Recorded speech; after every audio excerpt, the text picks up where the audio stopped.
Good evening. We'll call tonight's board meeting to order. Please join me in reciting the Pledge of Allegiance.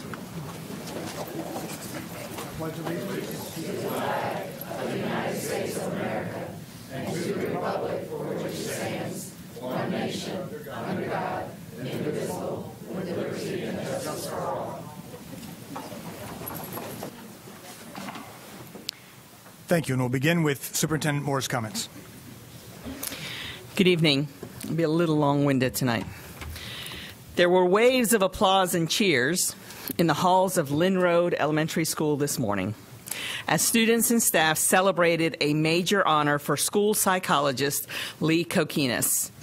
Last week, she was named the 2019 School Psychologist of the Year for the entire country by the National Association of School Psychologists.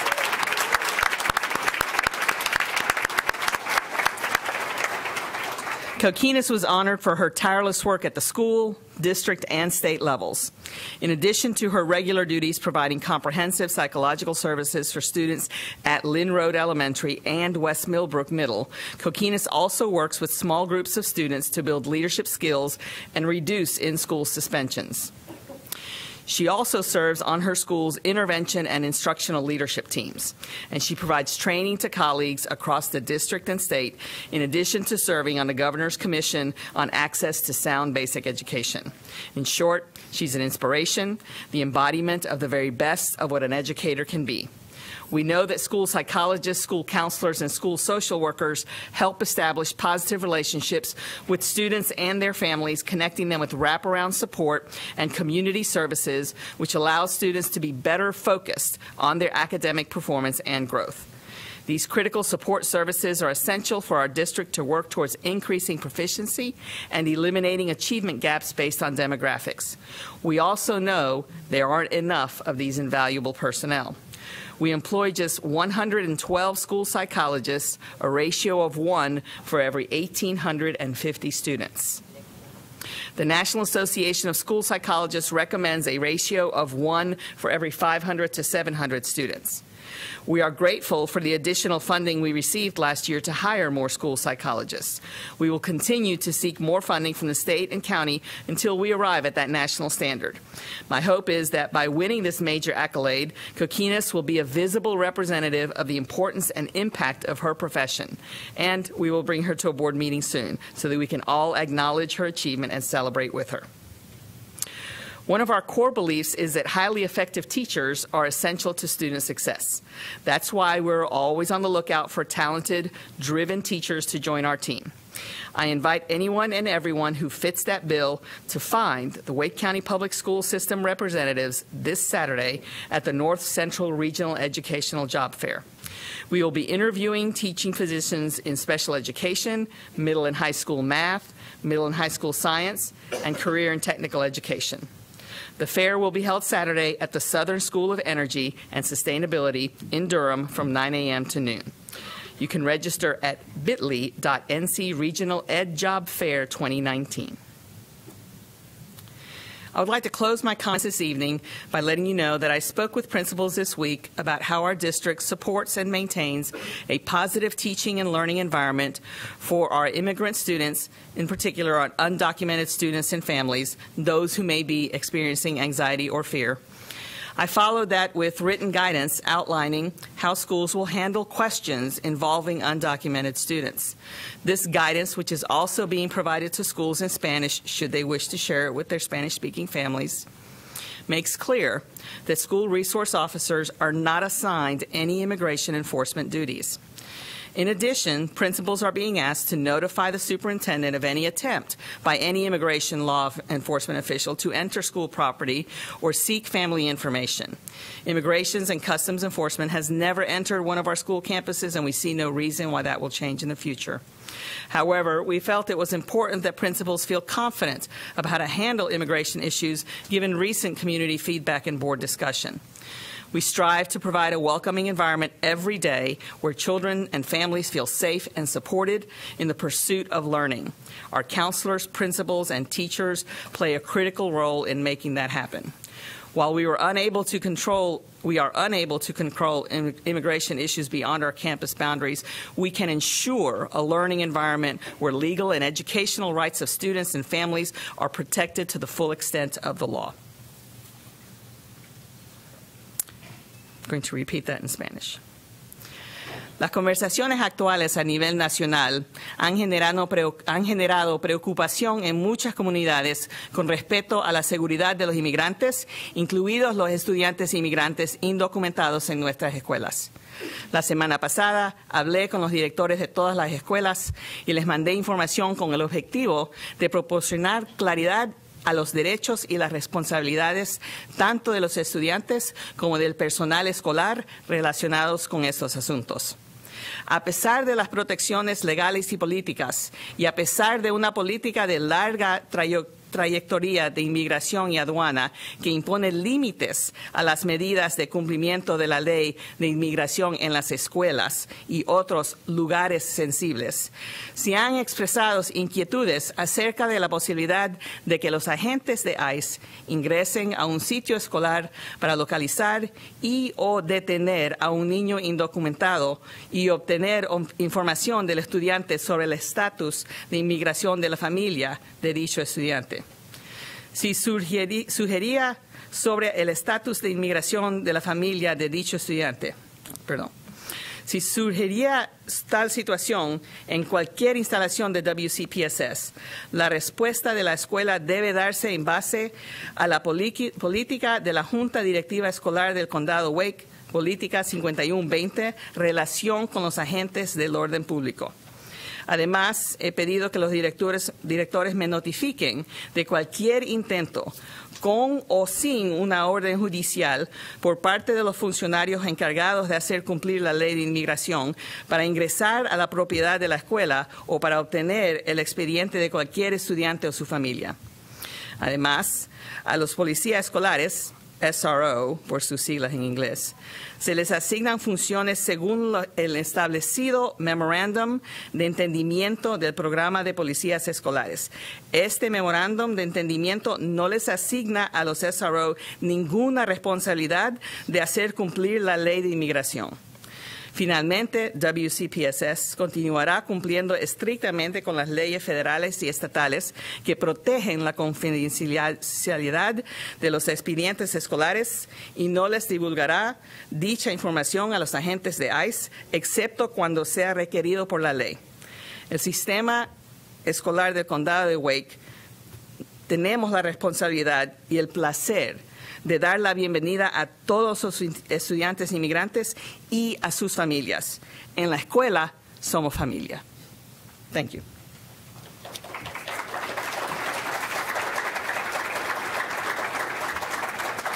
Gracias. Thank you, Superintendent Moore. I too would like to begin my comments by bringing additional attention to the discussions that we've had both among ourselves and with community leaders about this very real issue of immigration concerns in our community. As a board, we regularly review our policies, and as recently as September of last year, reviewed some of those policies and made a few changes. We made most extensive review and revisions back in 2017. But we always look to make sure that we review our policies pertaining to the rights and protections of students with respect to any law enforcement action, and this does include any law enforcement related to undocumented students.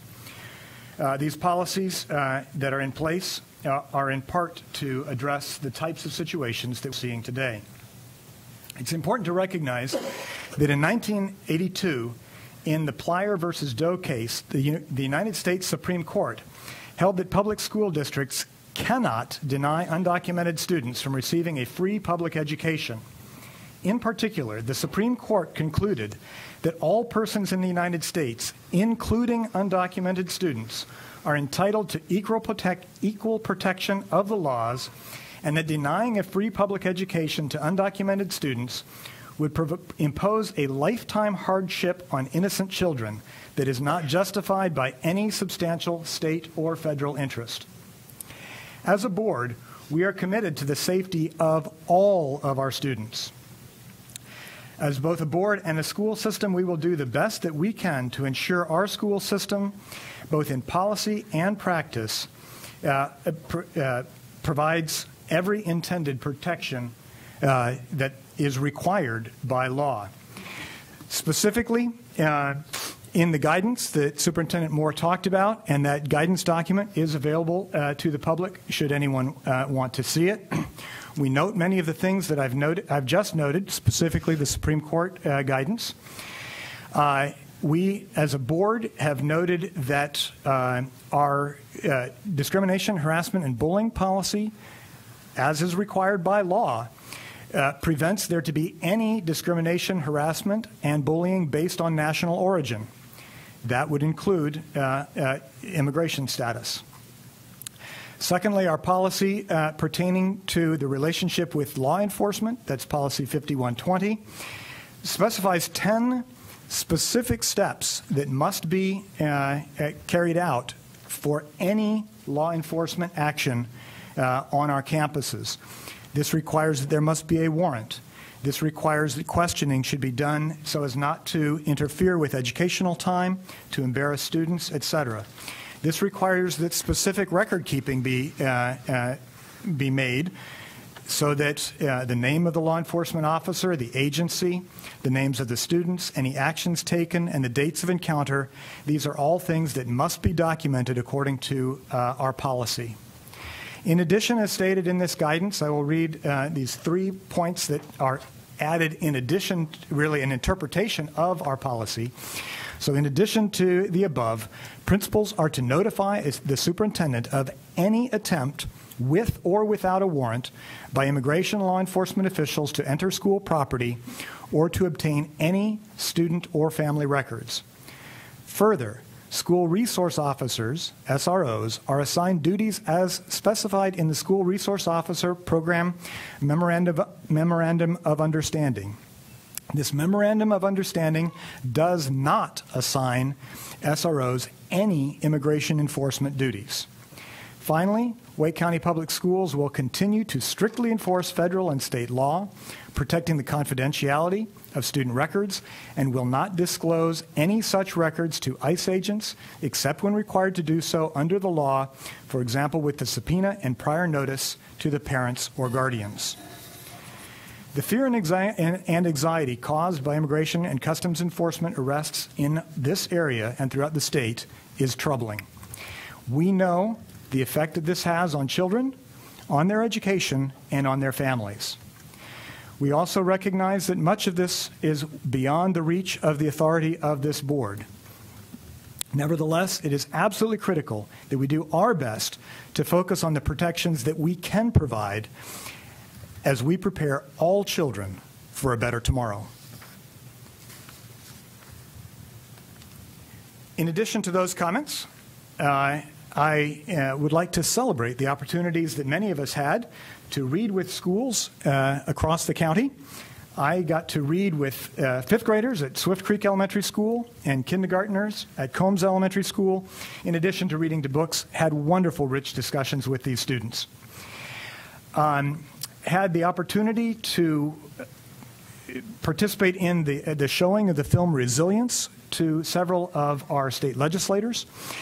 We had some really good and rich discussion after that, making sure that the legislators recognize the impact that social and emotional learning has on not only students, but staff, and frankly, on our whole community. Many of us were in attendance at the North Carolina School Boards Association Conference on Equity, where we also saw the film Resilience, but there was a lot of very rich discussion on how to ensure that all of our work in our schools focuses on equity, creating opportunity for all of our children. I'd like to also thank the Carolina Hurricanes for their support of the Readvolution campaign.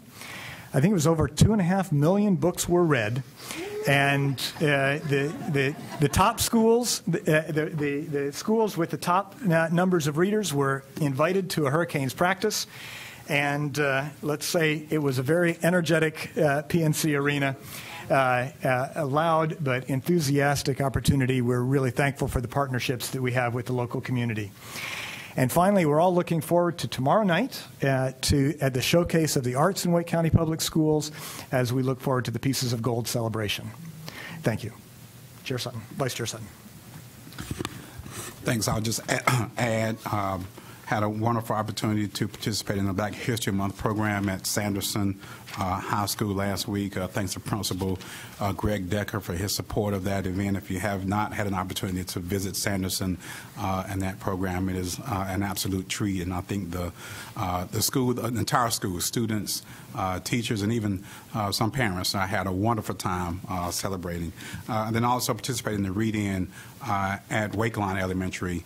Thank you to our Principal Angela Cooper for the invitation there as well, where she had members of the Divine Nine, many members of our fraternity, local chapters of our fraternities and sororities to participate in a reading for students there. So that was also a very interesting and great time for students and teachers as well. So thanks. I appreciate participating in those opportunities. And today we'll start over with Mr. Heagarty. Briefly, I just want to announce that District 7 will hold its Board Advisory Committee meeting on Tuesday, March 12th at York Elementary, 7 p.m. to 8:30 p.m. We'll have a brief presentation from the School Health Advisory Committee and an active discussion about education advocacy with the legislature in town and other important decisions to be made regarding schools and school budgets. We'll have an update from the North Carolina School Boards Association and the North Carolina PTA. I hope all of our BAC members will be able to attend, and just a reminder that these are open to the public, to anyone else with concerns for the district. Thank you. Ms. Mahaffey. Thank you. Folks may notice a logo change, or rather a logo back to the future for Apex High School. They are back to green, black, and gold in their logo. These colors were chosen back in the 70s to celebrate the merger of Apex High and Apex Consolidated. There is more information on the Peak Student Media site, but I appreciate them for pulling this out. This was a long conversation with folks that were alumni of Apex Consolidated, and I know the school's very excited to have black, green, and gold as their colors once again. It is the season of Broadway in District 8. Fuquay Varina will be performing Little Shop of Horrors. Apex High will be doing Children of Eden, and Apex Friendship High School will be doing The Music Man. So please check out their school's websites for showtimes and tickets. And Holly Springs High School, don't worry, they are hosting a robotics competition this weekend.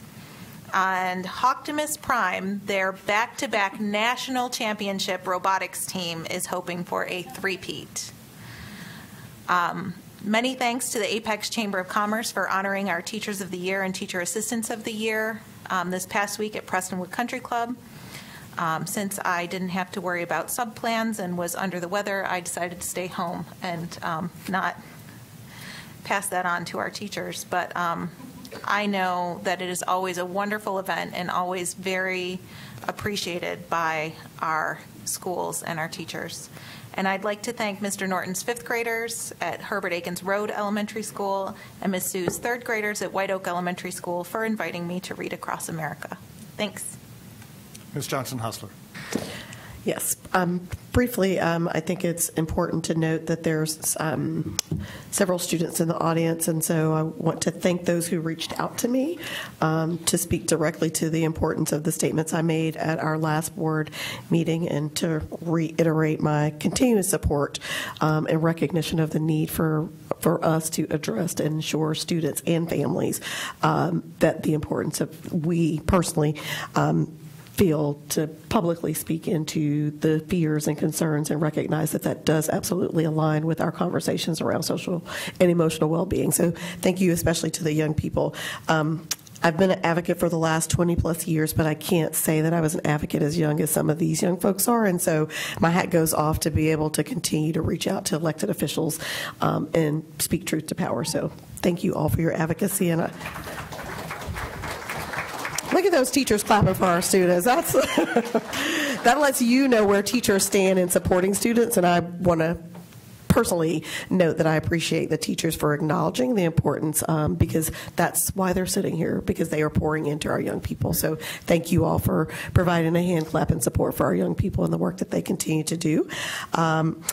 I'd like to thank Timber Drive, who let me spend nearly half a day at their school. I was supposed to read to one class, and apparently many of you know that my adult life, not so much as a child, but I like to talk, and so did my students. So I think the teacher was very kind that we only read half of our book, and the rest of our time, we spent our time talking about and making up our own stories. So thank you to the flexibility of the two teachers who allowed me to spend time with students and using their imagination, not just reading the books. So we did both, so thank you. Mr. Fletcher. Thank you. The Carolina Hurricanes, in conjunction with the Wake United Way, put on a fantastic event, a challenge for our young people to read books. There were more than 6,000 elementary kids in the building, and I don't think packed out with the craziest Hurricanes fans you could have would there have been any more noise in that facility when the announcer was asking for "can't hear you." So great, thank you to them for their support. Also echo Lindsay's comments about the Apex Chamber providing a very nice event for their schools in their area, Teacher of the Year and TA of the Year. The Cary Chamber had a luncheon for Cary area principals. They now are claiming about 32 of our schools as being part of Cary. And I appreciate the chamber. Both chambers, our chambers are very supportive of our school system, and I appreciate it. I had the wonderful occasion of reading across America. That's all in, Mr. Fletcher. That's in. That's all in. I'm too old to worry about what anybody else thinks. So, but Swift Creek, we had a great time with second grade with Ms. Miller, and at Salem Elementary and kindergarten with Ms. Latham, and enjoyed reading to those students, and just appreciate the opportunity to go there, to be invited, and then to share some excitement about reading with young people. When they become good readers, they can go anywhere in this world. It's a foundational skill, and hopefully through my interaction with them, I added another voice to that message they get every day. Several of us were able to attend the Farm Bureau Legislative Breakfast this week, which was a good event. We have students who take about 26,000 career technical education courses in Wake County. 10% of those are considered ag classes, and you may not think we have that much interest in ag given the urbanization of our community, but we do. There are 14 chapters of Future Farmers of America in our high schools. Yeah, and it's a great group, and the Farm Bureau invited representatives from several schools to participate in the breakfast, and so I want to give a shout out to them and thank them for that. And last, your board had a day-and-a-half retreat to talk about how we can improve the board. And I want to give appreciation to our board leadership for giving us that focus. It's a lot easier sometimes to think about, well, how are we going to fix the system or fix this problem? It's much more difficult to dive deep inside and say, how can we improve what we choose to do as a board? So thank you for that leadership. Thank you. Ms. Kushner. Thank you. I'll echo that. It was also wanted to add to Mr. Sutton's comments. Sanderson's Black History program was remarkable. They had two fabulous singers. From Chris Blue was from The Voice was there, as well as Mary Williams, who is always an amazing gospel singer, but also an educator and historian, present to the students. So amazing folks showing up at Sanderson. Also enjoyed being with Ms. Toolin's fourth grade at Combs Elementary for Read Across America. It's always a great week in the school system. And like Mr. Fletcher, always continuously amazed at the growth and the interest in the ag ag programs that we have in Wake County, 18 Future Farmers of America, not just at high school, but also at the middle school, and talked with a student who came into the 9th grade program at Heritage High School saying she wanted to be a vet for the longest time, but now that she'd taken these classes at Heritage, she wanted to be an ag teacher at the high school level. So inspired by the great education that she's able to get it through her middle and high school there at Heritage. Just to kibitz, 99.6% of those students graduate on time. In our academies. So really gratified for the work that our career and technical education departments are doing, not just here at Central Office, but across the county. Thanks to them. Ms. Cash.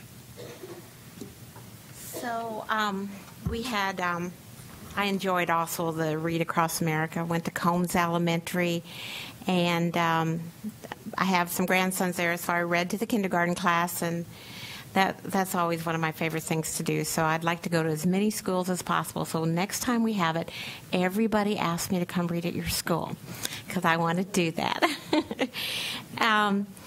We did get some time to also spend some time with the NCAE and learn a little bit more about the things that the teachers need and that we need to continue to fight for against our legislators or with our legislators about what we need for our schools, and we will do that. I also got invited, something that I'm very interested in, I got invited to a symposium done by Duke called Cradle to Kindergarten.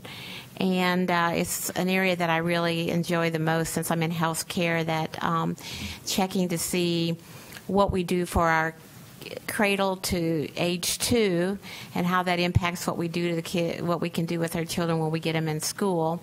And then the fact that we're one of the only countries that don't have universal preschool at age 3. And so I'll continue that work. I'll be going to New York City to work with a group of people there and learn more about how they propose preschool in there, and then also work with some of the nutritional pieces for just a big interest of mine. So, and I also enjoyed, I got a white towel because I think you stole my red towel. And so I have a white towel, and enjoyed the hurricane thing. And I used to be an FFA member because I was from Iowa, and we all were FFA people there. So anyhow, that's it. Ms. Scott. Thank you. I wanted to start off my comments by, I can't go into details too much because I'll start crying, because I cry a lot. But I wanted to thank Ms. Cash for doing something with my family. You can read more about it on my Facebook, because like I said, if I go into details, I'll start crying. But thank you. This really is an amazing group of people who have a lot of passion about people, not just on the board, but in general. I know sometimes you might not think that, but I want to assure you that they are. I want to say thank you to the town of Rollsville, because they installed solar-powered flashing school zone signs around our schools in Rollsville. So hopefully that keeps people a little bit safer as they're going to and from school. In District 1 for Black History Month, my goodness, we have 28 schools in District 1, and there's so many phenomenal celebrations, quiz bowls, performances, art celebrations. So there were so many amazing things going on, and I want to say thank you to all of our schools in District 1 for celebrating a very important month. I have still been enjoying going out, trying to reach my goal of going to all the schools, meeting the principals, getting to know them. My 2019 word of the year is relationships, and I still feel that is incredibly important to do. And on that line, I made it out to Zebulon again, which is a great community. I got to meet with Mayor Matheny, and he is extremely passionate about our public schools. He's really excited about the changes in downtown Zebulon, and also, the single-family housing is a little bit more affordable out there. So if you want to come out to Zebulon, there's some great schools out there too, and he really is excited about the changes that are happening. East Wake Education Foundation hosted Stars in the East, showcasing the amazing talent of our schools in Eastern Wake. And it was held at East Wake High School. Unfortunately, I couldn't attend. That family thing I was talking about prevented that. But I wanted to congratulate all the performers and to thank East Wake Education Foundation for all that they do to build a solid foundation in our young children and empowering and advocating for our schools in Eastern Wake County. Community engagement is something that I believe is the center of our public schools. And several District 1 schools have been hosting different events that welcome the community into their schools because you need to come into them and see the amazing things that are happening. I decided I would take my own children, they're 6 and 9, to these engagements. It's neat for them to get to see schools other than their own school that they attend. And we attended a literacy event at Wake Forest Elementary School, which was awesome. They had therapy dogs, and children could read books and pet the therapy dogs, and just it was an amazing event. My kids loved it, and it's a beautiful school.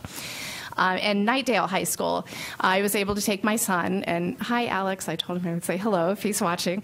I was able to take him. Knightdale High School, School of Collaborative Design, hosted Natural Woman, a tribute to Aretha Franklin. And I loved it because I thought it was the perfect example of what our public schools are. And that's a place where everyone is welcome and for everyone to come together. And it showcased performances from local gospel singers, students in Knightdale High School, staff at Knightdale High School, and oh my gosh, it was an amazing performance. I'm so glad that we were able to go, and he loved it. And as we have these amazing educators sitting in front of us right now, I think that and I appreciate your patience, I just have one last thing I want to say. When you think of lesson plans, you sometimes think about unintended consequences. You know, this is a great idea, but what is the unintended consequence that could happen from something I say or something I do?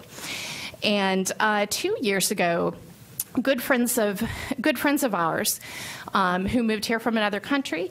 They are legal citizens, but around 2 years ago, they contacted me and said, just in case we were to get detained, could you please make sure that you contact our family in the country where they're from and make sure their children were cared for? And that hit me so hard, and I've never forgotten that, just in case. And I wish we would do more to reassure our communities and students of their safety. I know we've listed policy, and that's important, and I wish we would do more, because that just in case part is the terror that many people are experiencing. So thank you for your patience. Thank you. Thank you each for your comments. The folks reminding me about the Farm Bureau lunch, I too had some wonderful conversations with students who said, could we potentially have a tract of land or a part of our high school property where we could actually even grow a couple crops? It might be something we consider in facilities, and their other suggestion was, could we work at landscaping so that our landscaping has the plants that they need to identify in horticulture classes? So 2 ideas coming from students that we might want to consider. All right, thank you all for your comments. We need to approve the agenda for tonight's meeting. Before we do that, I've been asked that we need to pull consent facilities item K. That's bids for Moore Square Middle School settlement and waterproofing repairs. So we will pull that from the agenda. Otherwise, do I have a motion to approve the agenda as revised? Move to approve the revised agenda. Second. We have a motion and a second to approve the revised agenda. All those in favor, please signify by saying aye. Aye. Any opposed, the same sign. The agenda is approved. All right, the first item then on our agenda is a wonderful opportunity to recognize some amazing people who are here before us, recognizing the 20 Teachers of the Year semifinalists. And I believe Dr. Matillo is on the list for the recognition. Good evening, Chair Martin, members of the board, Superintendent Moore. It's my pleasure to bring to you this evening the Wake County Public School System 2019-20 semifinalists for Teacher of the Year. Congratulations, guys.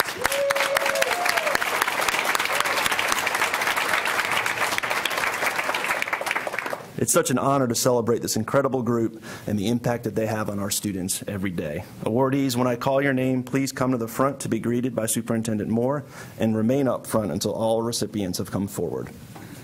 Melissa Bradian, 8th grade Language Arts and Social Studies teacher at Davis Drive Middle.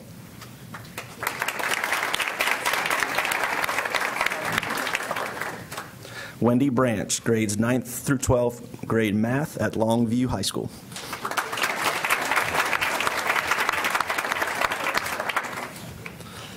Kelly Denny, grades 1 through 5, cross-categorical resource, Leadmine Elementary.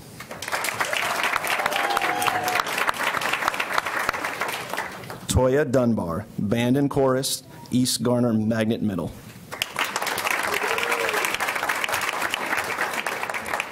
Lindsay Evans, 8th grade social studies, Apex Friendship Middle.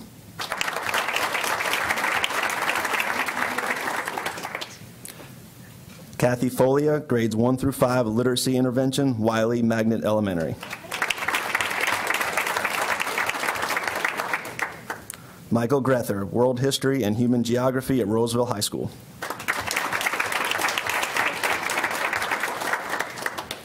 Josh Gherkin, physics and chemistry, Apex High School.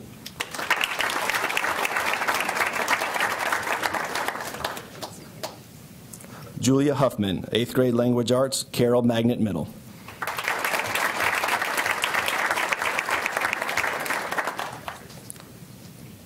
Cindy Jarrett, 5th grade, Durant Road Elementary.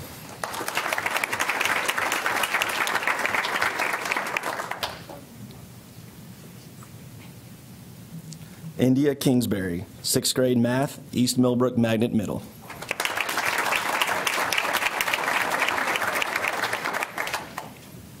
Megan Grass Madlin, 3rd grade, Alston Ridge Elementary.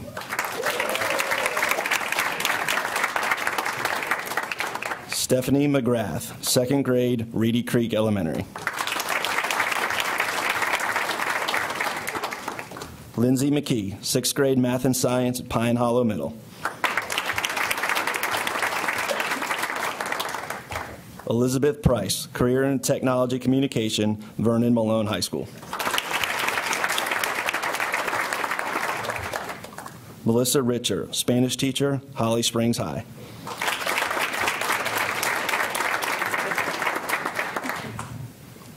Jasmine Rowdy, K-5 STEAM specialist, Hortons Creek Elementary.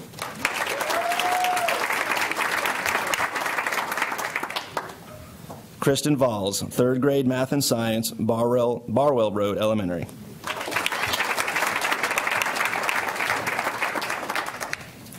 Cheryl Washington, 9th grade English and speech, Garner Magnet High.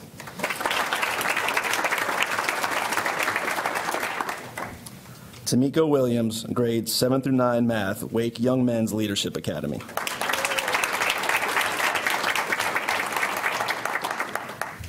Semifinalists, please turn and face the board so they can offer their congratulations.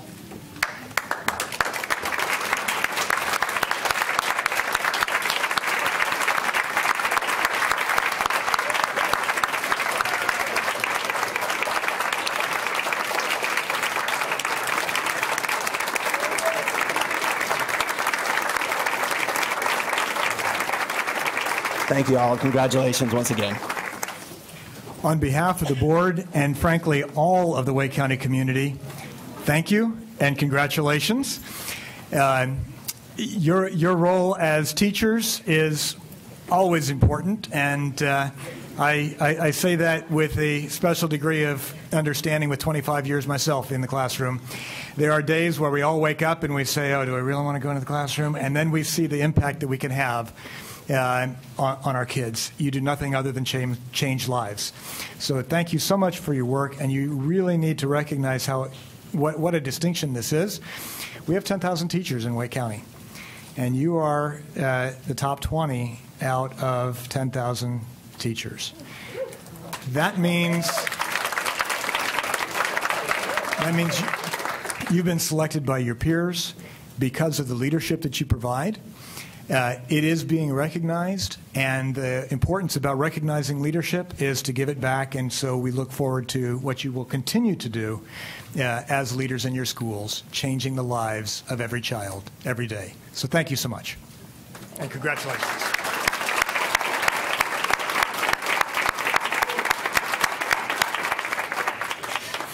Now, we'll take a little break to let you all are welcome to stay for the rest of the meeting, but you do not need to feel obligated to stay for the rest of the meeting. And if you'd like to snap a picture or two while you're here, please feel free to do so. So we'll take just a minute before we go to public comment. I'm sorry, we have another information item before public comment.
Congratulations.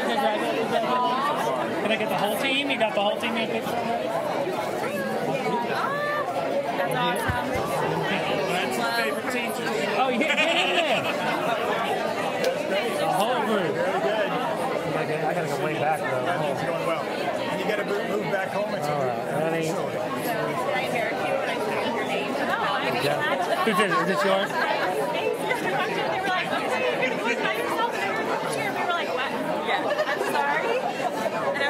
At the balcony. She keeps looking and she looks up. Like, what's her?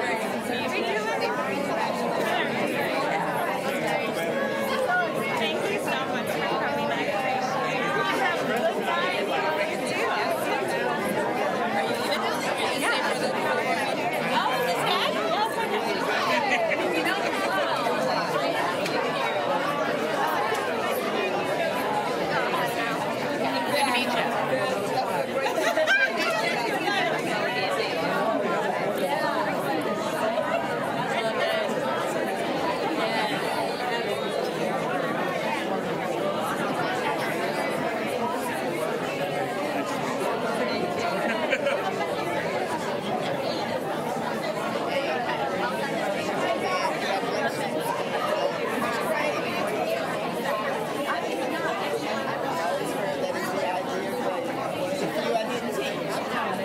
I appreciate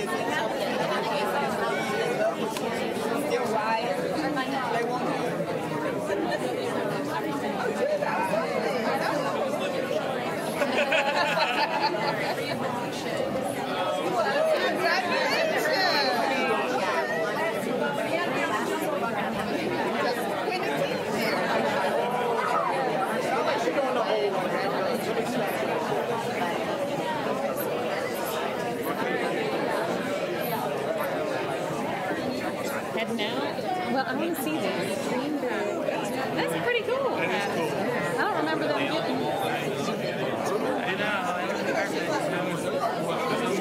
mic and we kind of did well over 200. You're right about that. Yeah. Well, we were joking around. I told them because they take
All right, if members can regather, we can continue the meeting.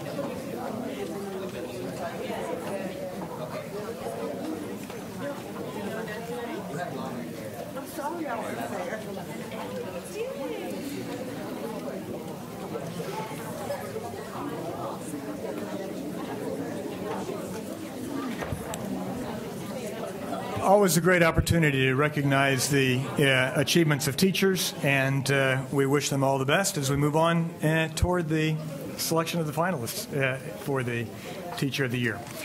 The next item on our agenda is an information item, an update from our Chief of Schools on the K-3 class size monthly report. Ms. Ellis. Okay. Good evening, Board Chair Dr. Martin, board members, and Superintendent Moore. I am here today to present a monthly K-3 class size report. Hopefully you will see the consistency around getting these reports the first of every month. This month we have 3 schools on the board report. We have Balcom Elementary School is a single subject acceleration, and because of its single subject acceleration, it's an allowable waiver automatically. We also have Lake Myra, which is exempt because of its restart status, and we have Northwoods Elementary School, which is in the process of being hired. I was unable, unfortunately, to not be here at the last report, but I did watch it, and I know one of the questions that came up was in regards to how many class size MOEs we have provided as in funding, and that you wanted that to be brought to you. Currently, we are at 52 MOEs for class size.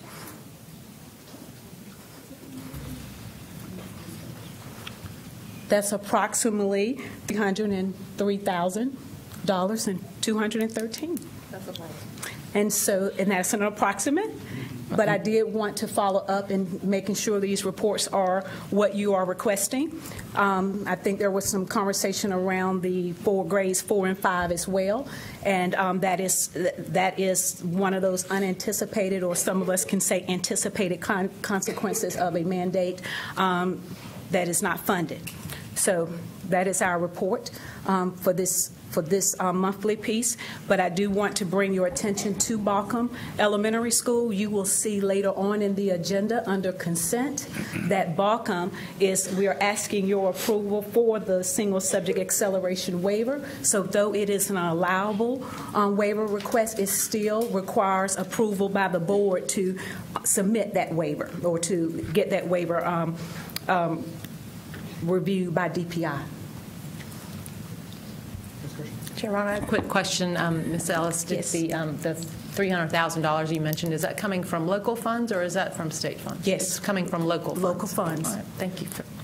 And also for clarification on that, that's cumulative for the year, or that's in a recent time period? It is in a reasonable time period, and it's hard to pinpoint because DPI had some technical issues that we didn't have. They did not give us our updated reporting until January, but still we tried to pull as many schools that we know they were for class size, but we also have several schools that are that we did reconciliation, which you can't factor that in as cleanly. So what I will say is that we tried to go back. I tried to ask the staff to go back as far as September, August, September, but that doesn't capture everything. Okay.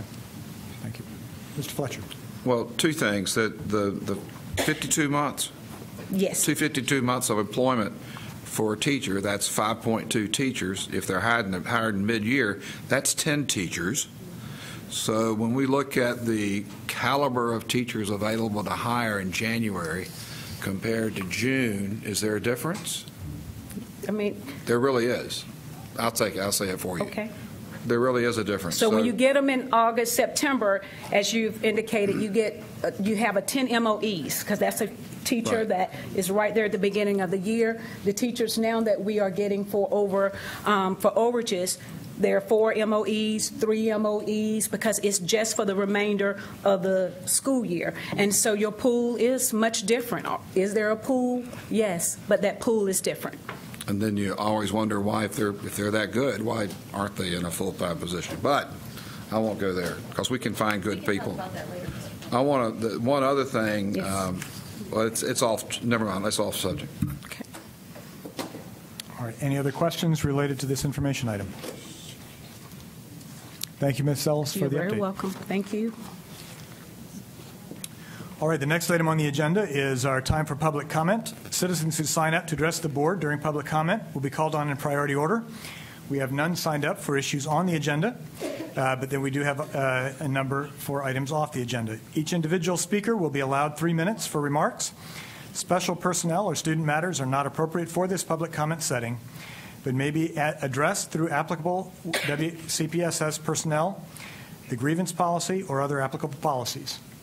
And I will apologize right up if I mispronounce your name. I'll do the best I can. Begin with Abby Rogers.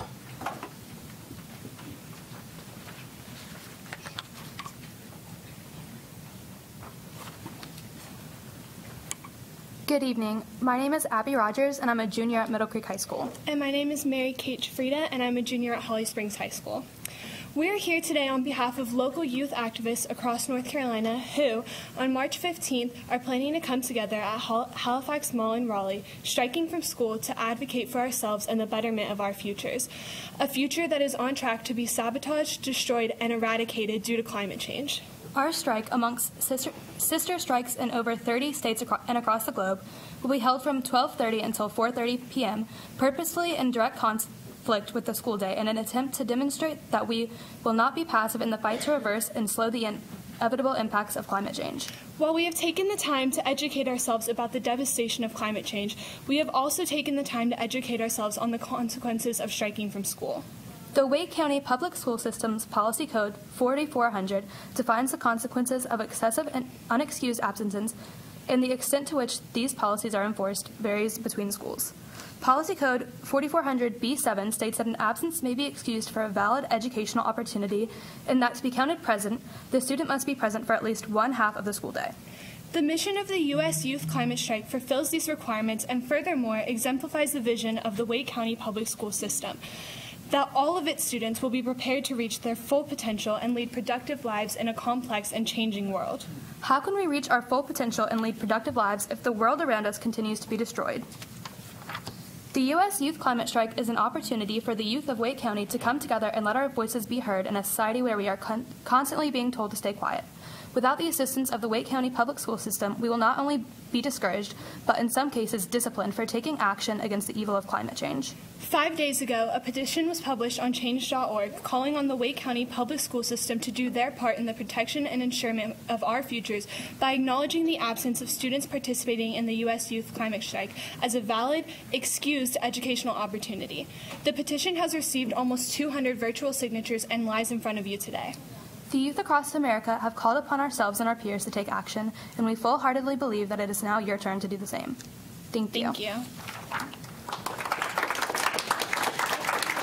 Melissa Lee.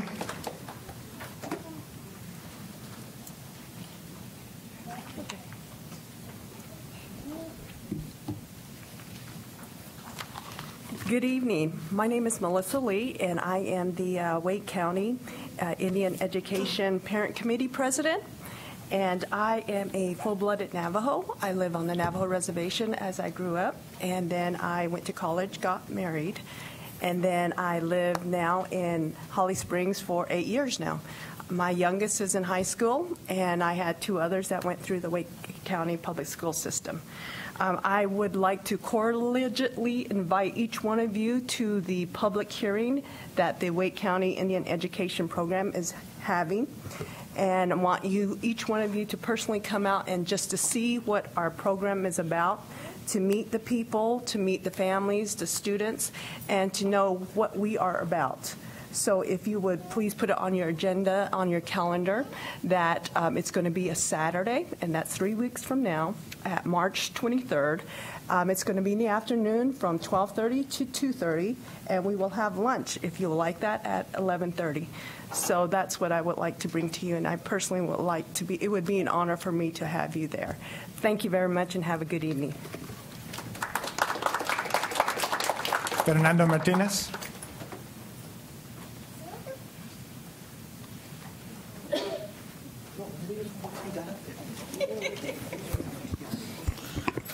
Good afternoon, Superintendent, Board. First, I'd like to appreciate and say kudos to the Office of the Superintendent for doing what is in their power to clarify and provide a guidance for how we could protect undocumented students or do what is in the public school power to assure that there is some kind of process in place. So thank you to the Office of the Superintendent. Thank you to the Board for the willingness to support her work. And with that said, I also would like to invite you to continue working together with our community to reflect some of the guidance in the policy. We really would like to see in the policy some of the things that is been provided in the guidance.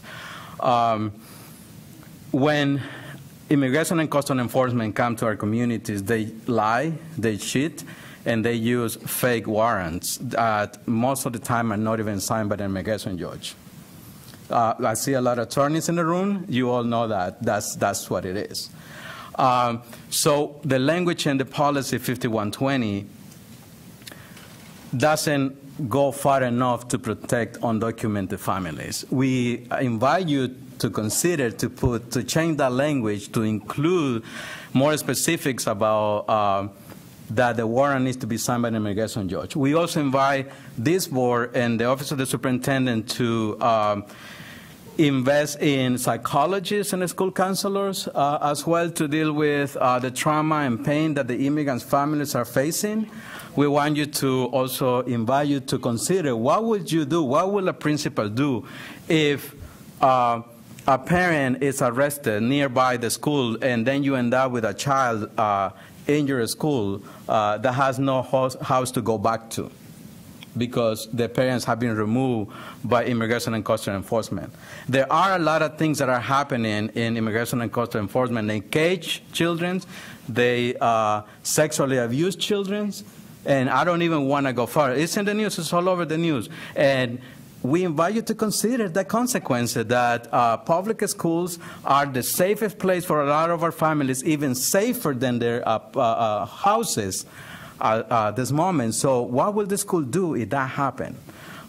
So we really would like to engage in the conversation. We do appreciate the effort. We do appreciate that you're listening to our community, and let's continue the conversation and see if we can reflect those changes into the policy. So thank you very much for your time, and we are hoping to meet with some of you pretty soon. Thank you. Letha Muhammad. Good evening. So about 2 years ago to today, we stood in the same place at the same moment making the same request, and it was to protect immigrant and undocumented families in Wake County Public Schools.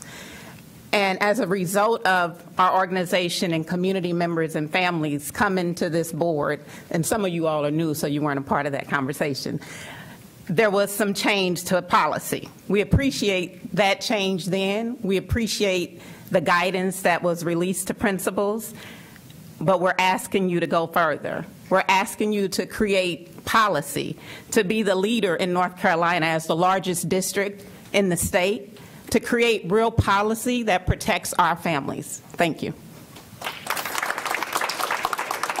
Trayvon Bridges. Good afternoon. My name is Trayvon Bridges with the Youth Organizing Institute.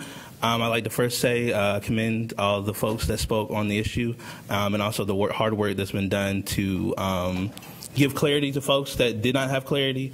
Hopefully in the future we can get some more trickle down, so more than just the folks, and maybe folks that don't have internet or access to the policy, that they can, you know, hear these things and feel more assured. But definitely needing to go further, because these what-if issues that Ms. Scott was speaking about are not what-if issues. They are realities. ICE is relentless. They do not care about the working class folks. They do not care about giving students a safe place to get education. They just simply don't care about the folks as human beings. As Fernando spoke about the conditions of the detention centers. So there's a lot of work that needs to be done, and hopefully with even more community support and the folks that are here and the board, we can really sit down and push ICE out of our community, push ICE out of our space, and build collective power to have everyone have access to a safe environment. I know recently, earlier or last year, folks were speaking about suspensions and speaking about like some of the past things that other folks in the community have spoke about not working, and also the lovely teachers that came and were commended, and also we've been talking about teacher pay for as long as I've probably been alive. So there's a lot of work to be done, but I think we should really focus on building collective power, being putting our best intentions into policy, because folks have the worst intentions and they have the backing of federal law. So let's really push out ICE and racism and homophobia out of our community and out of our schools, and let's protect immigrants and undocumented students and POC folks in our community. Thank you. Raul Jimenez. Good afternoon. Thank you.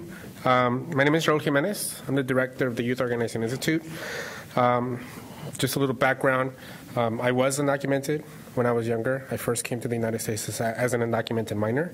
I did not go to the Wake County public school systems. But I will tell you that it is terrifying to know that immigration is out there when you're young, when you're a kid. And specifically knowing that your parents could be taken at any moment is terrifying. I remember one time cops showing up to my house, and I'm like, oh my God, my parents are gone, right? But that was not the case, thankfully. They were investigating a car crash that my mom had gotten into that day. Regardless, the terror is real. Knowing that, someday you get home and your parents aren't there is real. And so we really do appreciate the effort that has been put today and over the past week and a week or two by the board and by the office of the superintendent, but we do need more because, like it's been mentioned before, ICE doesn't care. ICE will lie, ICE will cheat. ICE has been reported to be dressed as construction workers in construction sites in Durham, right? Which is just a tactic for them so that they can get the job done, right? But the truth is that they're causing terror in our communities. People aren't going to work. Students are going to school, and I'm sure y'all saw that last week or 2 weeks ago, right, where students were not coming to school. In Durham County, parents have been picked up at bus stops, and that's a sensitive place. So we do ask for more. We do welcome to be in conversations with y'all, and I hope that y'all understand the gravity that we are in this moment, that this is a direct attack from the Trump administration, because both Wake County and Durham County sheriffs have decided to pull out of the 287G program, which is a program that allows some police officers and sheriffs to act as ICE agents. And this is a direct attack to our communities. And we hope that you as educators, as people who represent educators, and people who really care for the benefit of students, not just citizens, students who are citizens, but also immigrant students, that you look for, that you take care of them, and that you push forward and keep pushing against these regressive policies by the Trump administration, against regressive policies in the legislature. Thank you very much. Virginia Clayton.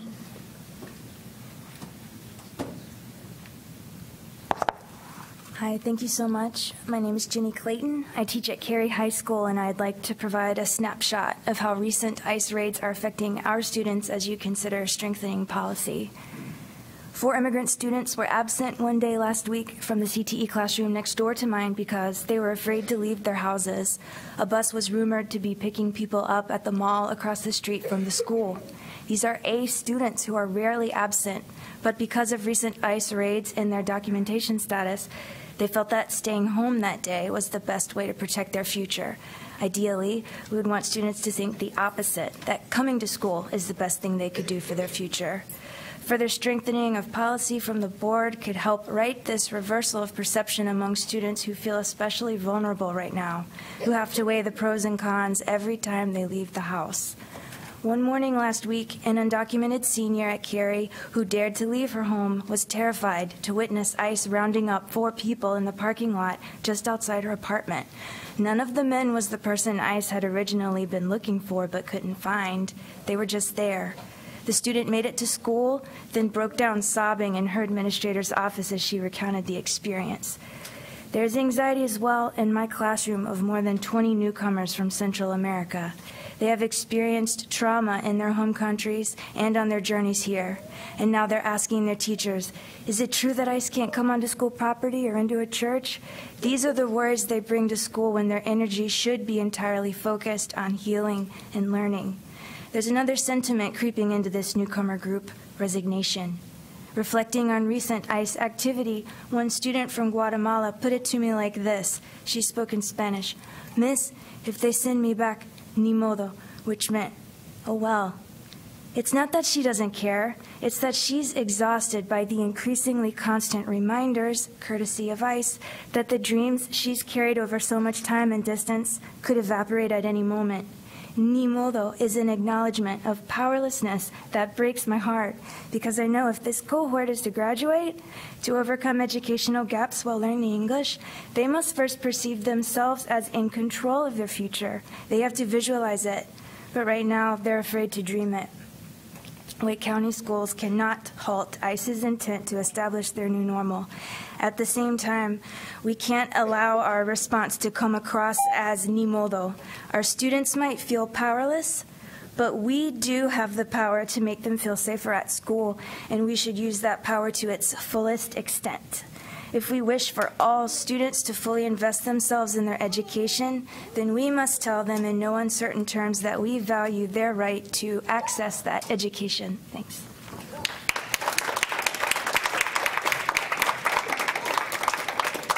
Rosa de Peña.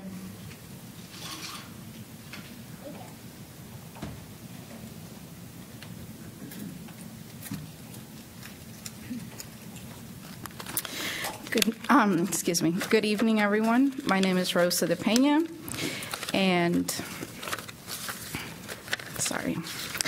so at the age of 6, I started attending Wake County Public Schools, and yes, I was an undocumented minor. I firsthand know how these students nowadays feel and the circumstances in which they're in. Now that I am older and I am able to look back, I can remember that school was the one place where I could forget about the problems at home, mainly centered around the struggles of being undocumented, which at the time I did not know or understand as I was 6 years old. I felt safe in each of the Wake County public schools I attended, whether it was Douglas Elementary, Brentwood Elementary. I went to East Millbrook Middle School and East Wake High School. I now have a daughter at Sanderson High School and 2 kids at Northridge Elementary.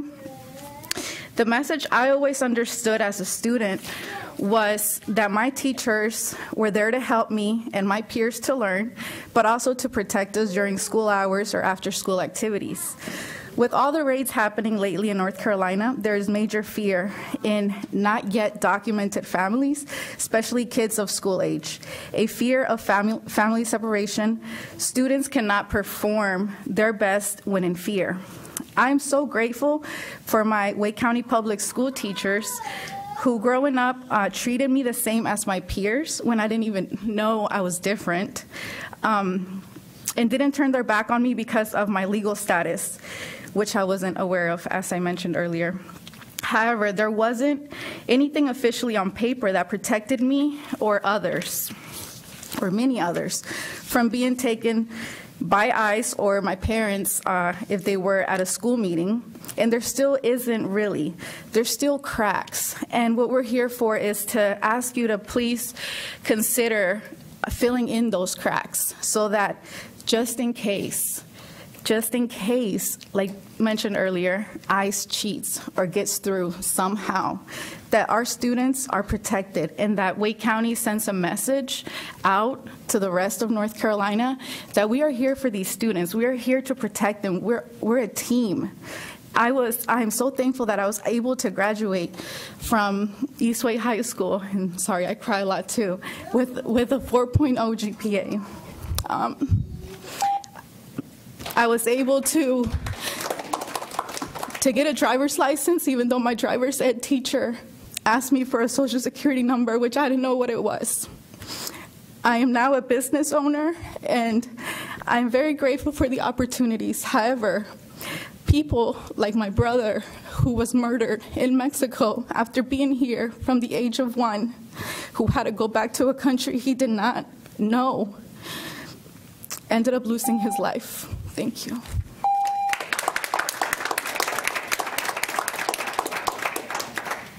Erica Rodriguez.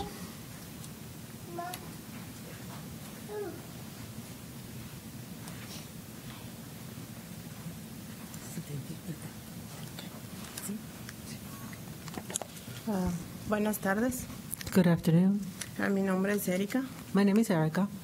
Y estoy aquí porque como madre de 4 niños en el condado Wake.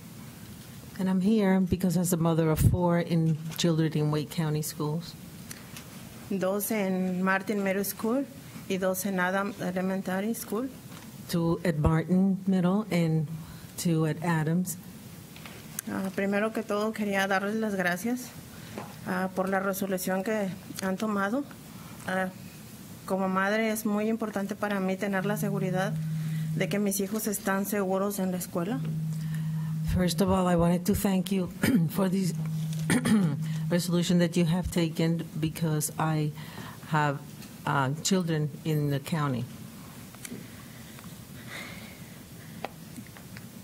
Creo que es del conocimiento de todos que el mes pasado estuvimos la visita de ICE y nos afectó a muchas familias latinas. I think that you may be aware of last month's ICE visit to Wake County, which affected very many Hispanic families. De una o de otra forma, nos afectó a muchos porque muchas familias ni siquiera mandaron a sus niños a la escuela. It affected one way or another, or these families were affected one way or another because some of them decided not to send their children to school. En mi experiencia, mis niñas, tal vez ellas saben que ellas nacieron aquí, pero más sin embargo tienen compañeras de todos los grados que no nacieron aquí, por lo tanto mis niñas venían preocupadas a mi casa. In my experience, maybe because they know that they were born here, my children, they also came home and where they were worried about other children who go to school with them that are undocumented.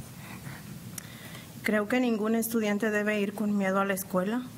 I don't think any student should go to school feeling fear. Y como padres creo que es muy importante, a mí me gusta asistir a los meetings con los maestros, me gusta participar en las actividades que hacen y yo creo que a todos los padres nos gusta lo mismo, entonces creo que todos tenemos el derecho de estar en la escuela con nuestros niños sin tener ese temor de que podemos ser arrestados o simplemente por el hecho de ser latinos. And as a parent, and I think that any parent would feel the same, I like to come to participate in parent-teacher conferences and other activities, and just the same as other parents, we know that we have the right to do so. El mes pasado para mí fue muy difícil que mis niñas cuando se iban a la escuela me preguntaban, mami, cuando regresemos te vamos a encontrar aquí. It was very hard for me last month when my children were leaving for school and asking me, Mom, when we return, will we find you here? Entonces, aprecio mucho todo lo que están haciendo. So I appreciate very much all that you are doing. Gracias. And thank you.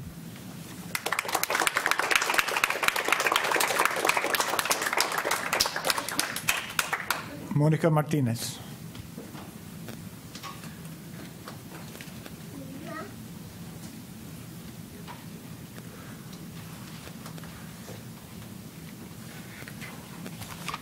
Hi, my name is Monika Martinez, proud parent of 5, 2 of whom attend Turner Creek Elementary.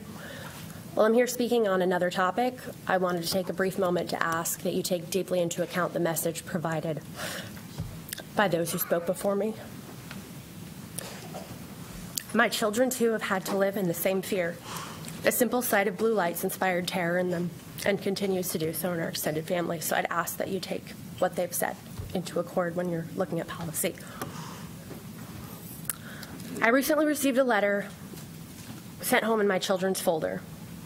I'll read an excerpt for you now. Turner Creek Elementary has been designated as a comprehensive support and improvement low-performing school by the North Carolina State Board of Education. I'm not only concerned with Turner Creek, but with the whole of Wake County. The educational material that I see sent home on a daily basis offends me to my core. Upon inquiring, I have been assured that these materials are in use across the county. This includes tests covered in scribbles, which, as a parent, I would not allow my child to submit as a completed work. Not only is my child supposed to interpret this sort of work that is a graded assessment in order to complete it, she also has to interpret homework that is sent home heavy with grammatical errors. I'll read an example for you now. Your body is constantly under attack. Dirt and germs surround your body. Only one thing stands between dirt and the organs inside your body skin. Yes, I read that correctly. Body and dash skin, body skin. I would like for someone to define body skin for my child. I certainly can't. This is one example of Wake County approved educational material that should not have passed so many checkpoints before arriving in our children's classrooms. According to the State Board of Education's Common Core standards, a child in 3rd grade should be able to ask and understand questions to demonstrate understanding of text, referring explicitly to the text as the basis for the answers, with guidance and support from peers and adults, develop and strengthen writing as needed by planning, revising, and editing. And observe the conventions of capitalization, punctuation, and spelling when writing, specifically to use commas and quotation marks in dialogue. How can we as a county meet this standard if in our classrooms the material that we sent home or use as assessments for our children go completely against what they're learning at the time? Our children deserve better.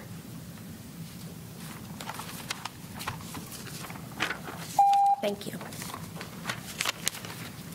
Thank you, and that concludes our public comment. The next item on the agenda is approval of the consent items. Do I hear a motion to approve the consent items from tonight's agenda? Mr. Chair, we have a motion and a second. All those in favor, please signify by saying aye. Aye. Any opposed, same sign. The consent agenda is passed. The next item on our agenda, as we discussed in work session, is our board-initiated agenda, and that is our legislative agenda and policy guidelines that we described as a roadmap to student success being the foundational work that we are all engaged in. This legislative agenda has been developed with lots of discussion from many members. Thank you for all who have participated. We've taken a bit of a different approach this year to have framing ideas rather than just a litany of items. And we also are including in that the 6 core beliefs from our strategic plan, which become the framing ideas that we want to use as a lens for any discussion with legislators. So with that, the document that we have prepared is before us. I would entertain a motion to approve this document so that we can use it for broader circulation. Mr. Chairman, I'd move the document for consideration. We have a motion and a second. Is there any discussion? And that's a motion to approve, right? Yes. Thank you. All right, we have a motion and a second to approve this document. The lack of conversation now does not say anything about the significant conversation that happened earlier. So thank you for that engagement. All those in favor, please signify by saying aye. Aye. Any opposed, same sign. Thank you. The legislative agenda and guidelines has been passed. Before coming to the board meeting, we were able to do a little bit of a closed session business prior to coming to the full board meeting. So we were able to review all of the HR items. We're able to now move that to action agenda right now as opposed to after the rest of closed session items. I would entertain a motion to approve the HR recommendations as discussed in closed session. Mr. Chair, I move approval of the administrative appointments, the recommendations for employment, and receiving of the other reports. Second. We have a motion and a second. Any discussion? Hearing none, all those in favor, please signify by saying aye. Aye. Any opposed, same sign. All right, I would entertain a motion to return to closed session for the items previously stated. Move to return to closed session for the items previously stated. We have a motion and a second. All those in favor, please signify by saying aye. Aye. Any opposed, same sign. We'll return to closed session. Thank you very much.